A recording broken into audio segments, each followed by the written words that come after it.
Olá, gente querida! Hoje é quinta-feira, solenidade de Corpus Christi, dia 16 de junho.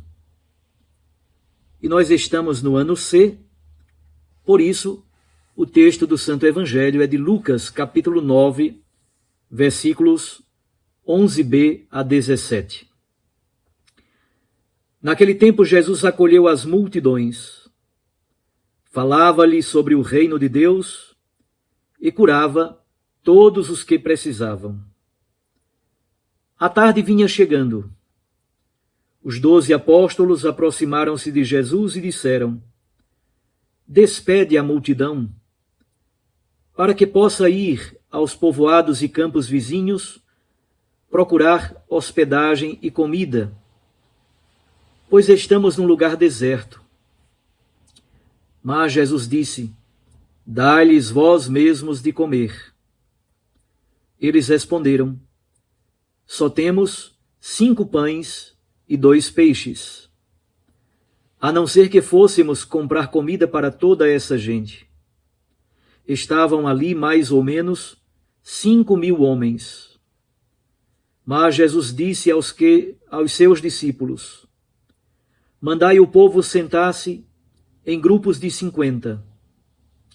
Os discípulos assim fizeram, e todos se sentaram. Então Jesus tomou os 5 pães e os 2 peixes, elevou os olhos para o céu, abençoou-os, partiu-os e os deu aos discípulos para distribuí-los à multidão. Todos comeram e ficaram satisfeitos, e ainda foram recolhidos 12 cestos dos pedaços que sobraram. Palavra da salvação. Glória a vós, Senhor. Minhas irmãs, meus irmãos, estamos celebrando a festa de Corpus Christi, que, como conhecemos bem a origem, provém da Bélgica do século XIII.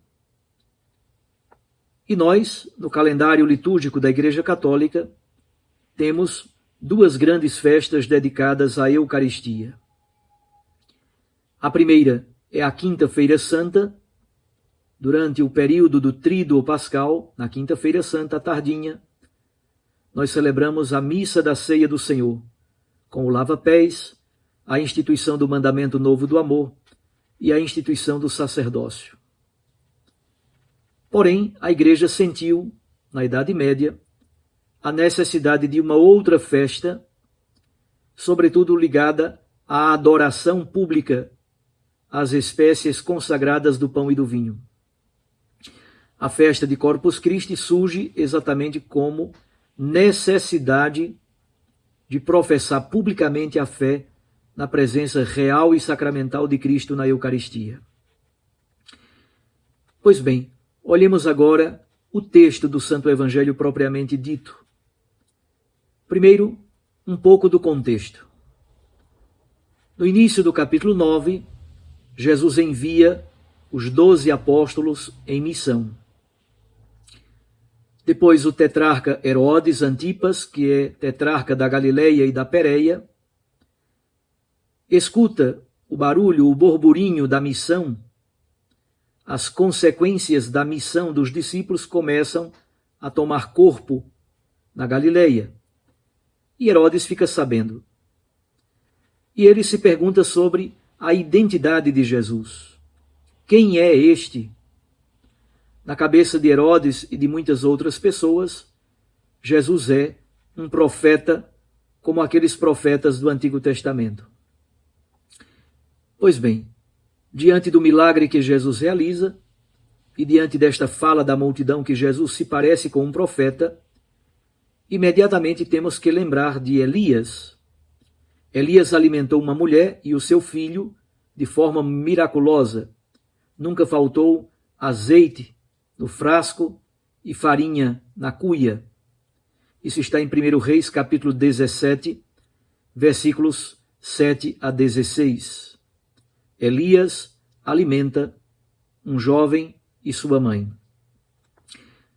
O milagre feito pelo profeta Eliseu ainda é muito mais eloquente. Eliseu alimentou 100 pessoas com 200 pães de cevada, com 20 pães de cevada. Com 200 seria bastante fácil. Repetindo, Eliseu alimentou 100 pessoas com 20 pães de cevada. Isso é interpretado como um fato miraculoso e está em 2 Reis, capítulo 4, versículos 42 a 44. Moisés alimenta a multidão faminta com o maná e também com as codornizes no deserto. Isso está em Êxodo, capítulo 16. No Evangelho de Lucas, há uma única narrativa do milagre do pão. No Evangelho de Marcos e no Evangelho de Mateus, são duas narrativas. Uma com perspectiva claramente judia, do lado ocidental do lago. A outra narrativa com características pagãs, do outro lado do lago de Tiberíades ou de Genezaré. O milagre que Jesus realiza no Evangelho de Lucas acontece no caminho de Betsaida. Betsaida é exatamente a cidade de Pedro, André e Filipe. Demos agora uma olhada no texto propriamente dito. Qual é a mensagem desse texto para nós? Jesus é o anfitrião. É ele quem está oferecendo o banquete. E é um banquete generoso. Ele acolhe os 12 apóstolos depois que estes retornam da missão. É bonito aqui compreender que Jesus nos fala de trabalhar na missão, mas ao mesmo tempo repousar. Trabalhar e repousar. Primeiro, Jesus anuncia o reino de Deus e cura todos os doentes daquela multidão. Percebam aqui os dois elementos fundamentais do ministério público de Jesus: a palavra proclamada e as ações libertadoras e salvíficas. Palavra e ação. Acontece então um diálogo entre os 12 apóstolos e Jesus. Os discípulos, os 12, se sentem impotentes diante de tamanho problema, dificuldade, desafio. É a impotência do ser humano diante do mistério da fome, da necessidade de encontrar alimento. Na verdade, o texto quer revelar o poder divino de Jesus Cristo. É um modo de dizer que ele é maior do que Moisés, é maior do que Eliseu, é maior do que Elias. Qual foi a solução apresentada pelos 12 apóstolos? Despede a multidão. A solução apresentada pelos 12 apóstolos foi afastar-se de Jesus, sair de sua presença. Obviamente, para Jesus, isto não é uma solução razoável. Como é que Jesus reage a essa proposta? Dai-lhes vós mesmos de comer. O problema é que eles têm somente 5 pães e 2 peixes, para uma multidão de quase 5.000 homens. Percebam, 5 pães e 2 peixes, 7 alimentos, e uma multidão de 5.000 homens. Jesus pede que eles formem grupos de convivas, grupos de comensais, grupos de 50 pessoas sentadas na relva. Como disse, Jesus é o anfitrião. Os convidados então se sentam bem no modelo próprio de Israel. Assim como Israel come, agora eles se organizam para comer. A única pergunta que permanece é: de onde virá o alimento? Jesus, então, na narrativa de Lucas, utiliza-se de 5 ações muito bonitas e profundamente eucarísticas. Jesus eleva os olhos ao céu, abençoa os pães, parte os pães os dá aos discípulos, e os discípulos distribuíram para com todos. Todos comeram, ficaram saciados, e ainda sobraram 12 cestos cheios, somente com os pedaços que sobraram. Essa é a narrativa.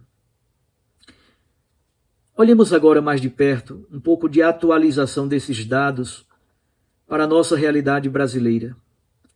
A primeira coisa que vem ao nosso coração é que o Brasil entrou novamente no mapa da fome.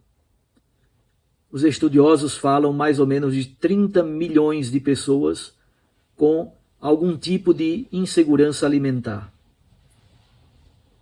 Mas outra coisa fundamental para coligarmos esse texto com o 18º Congresso Eucarístico Nacional.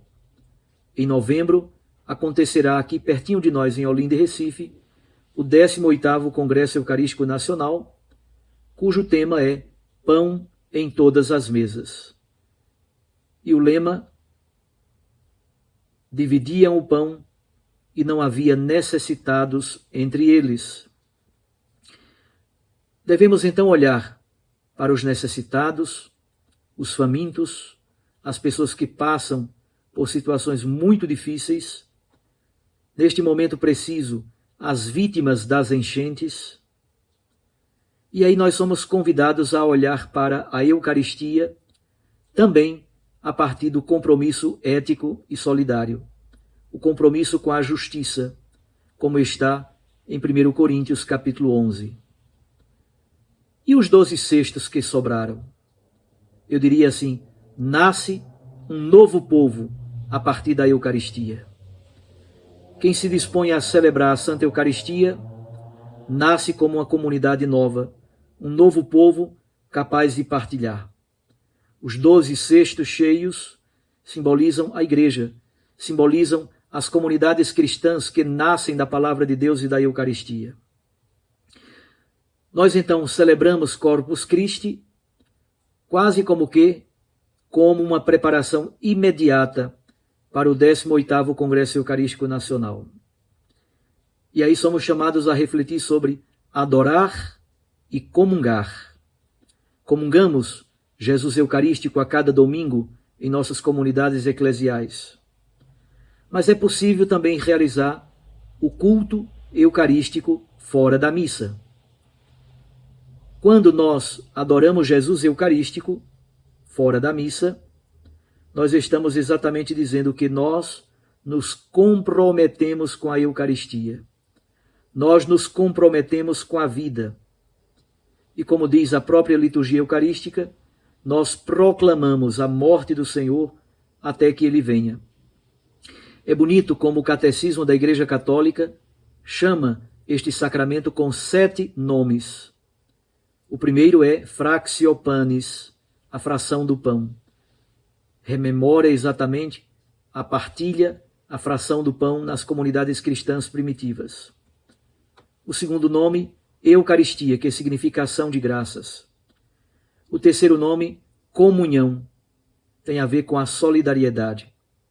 O quarto nome, ceia ou banquete eucarístico, tem a ver com festa, comensalidade, comer juntos. Depois, memorial. Memorial de quê? Da vida, da paixão, da morte e da ressurreição do Senhor. Celebrar a Eucaristia é fazer memorial desta experiência fundante e fundamental. Depois, sacrifício, entrega, oblação. Em cada Eucaristia agora, nós rememoramos, celebramos um sacrifício, não mais o sacrifício da cruz, cruento, mas agora um sacrifício sem o derramamento de sangue, um sacrifício incruento. E por último, o termo missa. Missa tem a ver com missão. Cada Eucaristia celebrada, cada adoração ao Santíssimo Sacramento nos deve conduzir para a missão. É importante também recordar que em cada celebração da Eucaristia, a presença de Cristo não acontece somente nas espécies consagradas do pão e do vinho. A presença sacramental de Cristo acontece na própria comunidade eclesial reunida. A presença de Cristo acontece na proclamação da palavra. A presença de Cristo acontece, obviamente, de modo especial, nas espécies consagradas do pão e do vinho. Portanto, comungar Jesus Eucarístico é também comprometer-se com o corpo de Cristo eclesial, com a comunidade, com a igreja. Em cada Eucaristia nós somos convidados a repetir aquilo que está no tema do Congresso Eucarístico Nacional. Fome de pão e fome de Deus. A Eucaristia nos ajuda a superar a fome de pão. Quem celebra a Eucaristia se compromete para que todos os filhos e filhas de Deus tenham o pão de cada dia.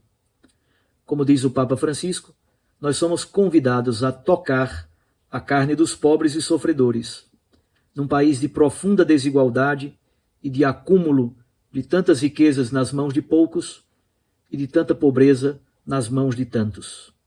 Assim, nós somos convidados a comungar Jesus Eucarístico, a adorar Jesus Eucarístico, mas a sempre tirar as lições necessárias para a nossa conversão.